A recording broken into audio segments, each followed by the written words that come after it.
Today's videos are going to cover concepts that you've probably heard about in English 1101, or maybe that you've even learned a little bit about in high school English classes. They're important concepts to learn, and they're also more difficult than folks give them credit for. So I'm going to spend some time today talking about them in a little bit of detail. I'm talking about quotes, paraphrases, and using transition signals. By the end of today, you're going to integrate a section of your documented argument that includes those three things. So you'll need to have a quote, a paraphrase, and some kind of transition signal. You should definitely use this as an opportunity to get some writing done for your documented argument. I'm going to go through these concepts kind of quickly because you've already spent some time with them, and you've probably already heard about this stuff in English 1101 and other English classes. And there are resources down below if you'd like to learn a little bit more. Just click on the Supplementals Resources folder. This first video is going to cover quotes and how to integrate quotes, and I'll touch on transitioning a little bit in this video. When I teach writing, I use the metaphor of the quote sandwich or the quote hamburger, so I'm going to use that here in this video. So the metaphor of the quote hamburger. Top part is the setup, the middle part is the quote itself, and the bottom part is the discussion of the quote afterwards. Let me talk a little bit about each of those in some detail. So the top part is the introduction of the source, the introduction of the quote. So you're doing a little bit of work to prepare the reader for what it is they're going to read. So you have some kind of transition that connects the ideas of the quote to what you've already included in your paragraph. You make it clear why the quote is going to be relevant to the conversation that you have going on in that paragraph.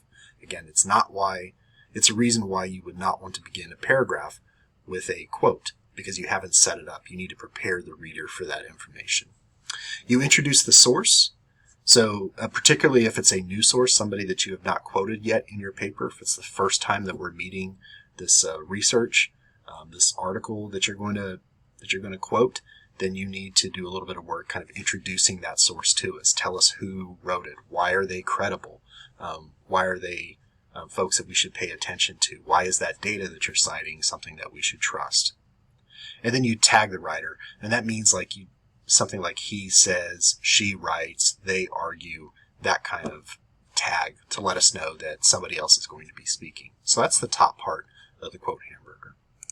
The middle part is the quote itself, and you choose a quote that is an appropriate length. So I know that the documented argument feels like a really long essay, but it's really not.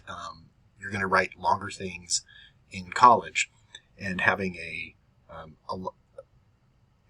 paper that's full of block quotes is kind of a tip-off to instructors that you haven't really thought through the research that you found, and you're just kind of citing it without mixing that in with the ideas that you have to support an idea that you have. So you want to make sure that you're choosing a quote that's of an appropriate length.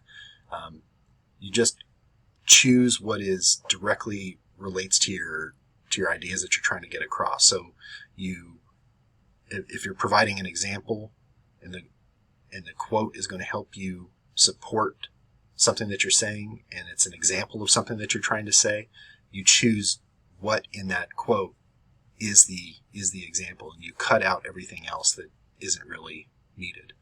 You also use quotes when you could not word something better. So you're using a quote because you like how they get something across, and you're choosy about how much of the quote that you're going to include. That's kind of the criteria that you need to apply when you're deciding how much to quote. We're going to talk about paraphrases in another video.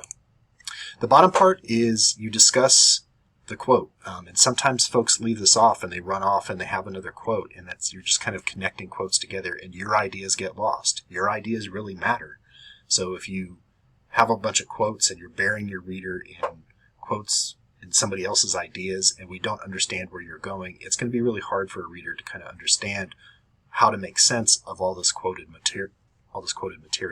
So you discuss the quote, you can connect it to other ideas, you can elaborate, you can emphasize something that you think was really important, you can explain or re-explain what's going on in the quote so your reader understands how it connects to your paper's overall argument.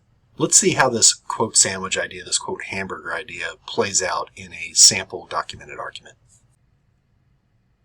So here we have the sample documented argument that I'm using to demonstrate different concepts that I'm trying to teach you all in this class. So here we have, on the left, we have the the clickable table of contents, and we talked about it in earlier class, the title page, abstract, introduction, context, background. This is where I think that if you're going to put some work in today for the documented argument and applying integrating quotes, paraphrases, and transitions into your writing, I think that this is the part that you might want to spend some time in today. Because you have research, you wrote your annotated bibliography and your literature review, you want to use some of that to explain here's the problem or here's the issue that I'm trying to address in the documented argument. So this seems kind of like a good place to do your work today, and this is where I'm kind of practicing some of these ideas out. Here in this section, in the context section, I don't have to provide a ton of research, I think, to persuade my audience that this is an issue that we need to address, but I do need to show that I've done my homework.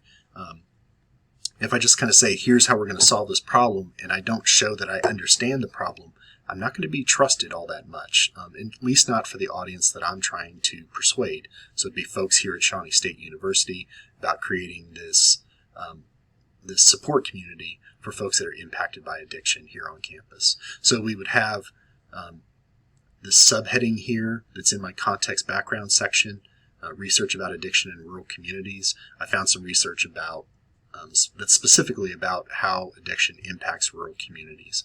And I have the elements here of a quote hamburger. So we have the beginning of the paragraph. Research indicates that paying attention to addiction and reducing the harm addiction inflicts is particularly important in rural communities. So it's saying, I'm going to draw our attention to rural communities and not just kind of addiction broadly speaking. So I've narrowed my focus a little bit. I'm preparing readers that a quote is coming up. So before I even have the quote, I've got an entire sentence that's trying to set up what the quote is going to say. I could split this into two different sentences because it's getting a little bit longer. Do something like this. Or I can have it the previous way and keep it all in the same sentence. It's your call, depending upon what your readers might want to expect or what they might find more readable. So for example, during the COVID-19 pandemic, researchers funded by the National Institute of Health and affiliated with the Oregon Department of Medicine at the Oregon Health and Science University. So I'm doing a few things here. I'm providing a transition, something that nods at what came before and how it relates to what's coming up. So how does this quote that my readers are going to read, how does it relate to this first sentence? Well, it's providing an example of something that I mentioned in the first sentence, particularly the importance in rural communities for addressing addiction. And then I'm telling the readers, here's why I think you should trust this quote that's about to come up. It's been funded by the National Institute of Health. To get a study funded by the NIH is kind of a big deal. So that tells readers that this is something that you can trust. And then I tell them a little bit about where the researchers are affiliated or who they're affiliated with, the Oregon Health and Science University. And then we have the quote itself, so the middle part, the meat of the hamburger, if you will. Rural residents experience particular risks related to drug abuse, including earlier initiation, so they start drug use earlier, higher rates of injection use, they're using more, and elevated harms such as overdose and HCV. A couple things I wanted to note here. The HCV,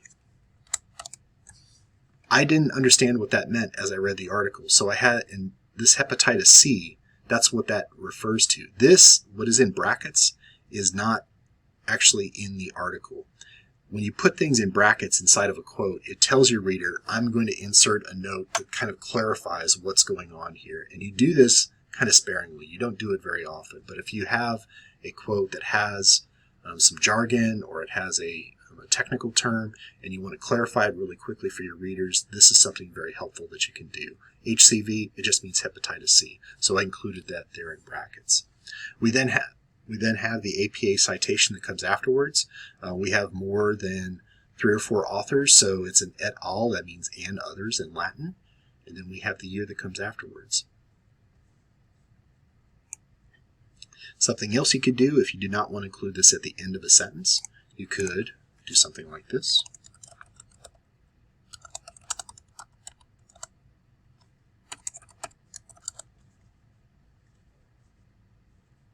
And then you eliminate that. You need one, not both. So you choose what you think works best. I kind of like things at the end of the paragraph, so I'm going to put it back there. There it is. So there we have the quote itself, and then at the end we have some discussion about the quote. That discussion of the quote is really important afterwards. So you have a quote and you need to discuss it afterwards. If you just kind of string quotes together, your readers get the impression that you've lost control of the narrative, that you're really not in control of the writing. And so when you stack quotes on top of each other without kind of providing any commentary or discussion or connecting dots, readers lose sense of where you are in the writing, and they often kind of lose track of where your argument is going. So you providing all three layers of the quote hamburger is really important. You set it up so readers know what's coming. You provide a good quote, something that you couldn't word better than yourself. We'll talk about that when we talk about paraphrases. Something that's not too long that's going to lose readers' interest. And then you discuss that quote afterwards. You really need all three components. That's the quote hamburger.